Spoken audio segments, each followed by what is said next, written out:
Hey, thanks for checking out another review. Today we're looking at the Rokinon 85mm 1.4 aperture lens. This particular one is for Nikon. You can get it for Canon and Sony as well, I believe. This is an off-brand. Rokinon is not, a hugely known brand. This is, I believe, manufactured in Korea. And the same lens is actually sold under a few different brand names. There's Vivitar makes one. There's some few others. But they're all the exact same lens. The outsides, I think, look a little bit different. I think the Vivitar one looks a little bit different than this, but essentially they're the same lens. This is a fully manual lens. So what that means is there's no autofocus. It does not communicate electronically with your camera in the autofocus or aperture settings. So you'll be focusing it manually. You can also dial in, your aperture settings here. Once you have your aperture settings set up here, then your camera can communicate and make some adjustments.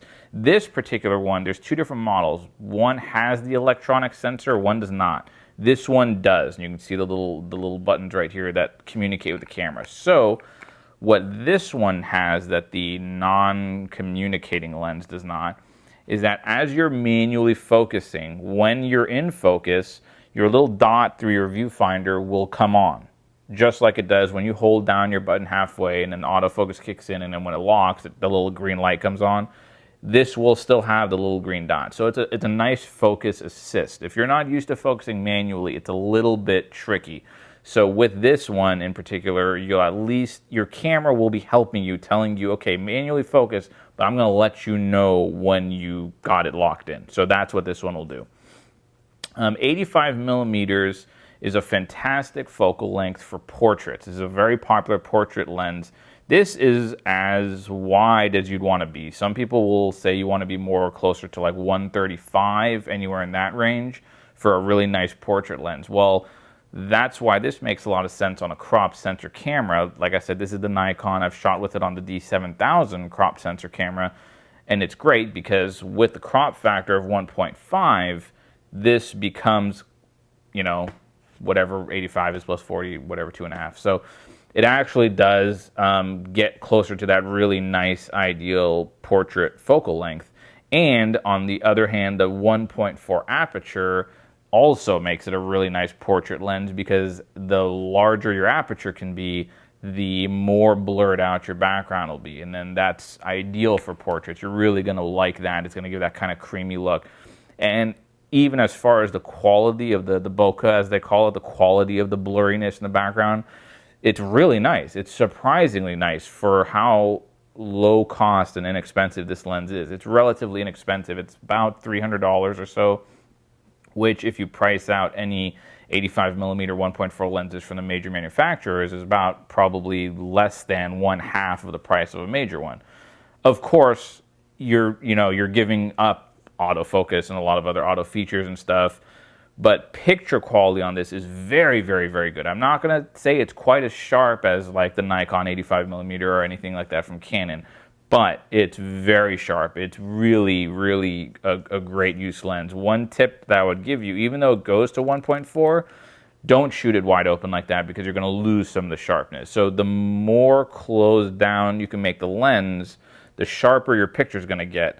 So you got to find that happy balance, because obviously if you close it down all the way and go to f/22, well then you have no blurred background. So what was the point? So you want to find that happy medium. So sometimes getting even just like from anywhere from the 2.8 to 5.6 range is pretty decent. You're going to get a much sharper picture and still have the nice bokeh in the background. Build quality is really nice. It's metal, it's heavy, it feels beefy, and it looks the part of a nice lens. The focus ring is really stiff. It's loosened a little bit since I've had it. I've only taken out on maybe 3 or 4 photo shoots so far. So it has started to loosen up a little bit, but overall it's still very stiff. That might be a good thing in the sense that, you're making slow, steady adjustments. So some people may like that because it gives you more precise control as opposed to if it was just spinning freely.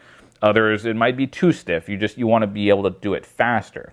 So again, it just depends on your shooting style and what the situation is. If you're doing a portrait, chances are you have time. You're not run and gun shooting for a portrait. So For me, I like the stiffness of it. I like that it's a little bit tighter because I feel like it's giving me a little bit more tighter control on it.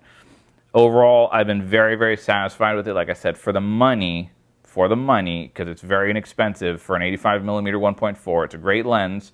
And I think having to shoot manual focus will actually make you a better photographer. It forces you to do a little bit more work and to understand what's going on. So setting the manual aperture ring, setting the focus, manually, I think that those are great exercises, especially for newer, kind of more up-and-coming photographers that are learning the art and everything. So in that sense, I would highly recommend this if you're looking for a good portrait lens and you're on a budget and you can't afford the Nikon, you can't afford the Canon. You will not be disappointed with the Rokinon. It'll definitely serve the job until you can maybe upgrade to the more pro lenses. Hey, thanks for checking out the review.